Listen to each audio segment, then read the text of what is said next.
சங்கீதம் 40:1. கர்த்தருக்காக பொறுமையுடன் காத்திருந்தேன், அவர் என்னிடமாய் சாய்ந்து என் கூப்பிடுதலை கேட்டார். தாவீது கர்த்தரிடமிருந்து கேட்க மௌனமாக காத்திருக்க வேண்டியிருந்தது.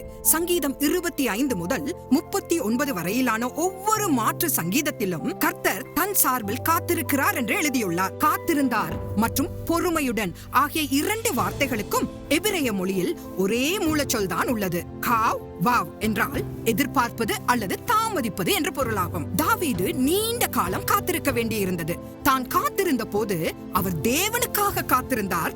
தேவன் அவருக்கு செவி கொடுத்தார். இங்கு செவி கொடுத்தார் என்ற வார்த்தைக்கு வளைந்தார் என்று பொருள். அவருடைய ஜெபத்தை கேட்க கர்த்தர் தன் காதை அவருடைய வாயின் அருகில் வைக்கும்படி குனிந்தார். தேவன் மின்னல் வேகத்தில் பதில்களை தராமல் இருக்கலாம், ஆனால் இருதயத்திலிருந்து வரும் மிக சிறு சத்தத்தையும் அவர் கேட்கிறவர். ஒவ்வொரு பெருமூச்சும், ஒவ்வொரு ஐயோவும் நமக்கு அல்லேலூயாவாக மாறட்டும்.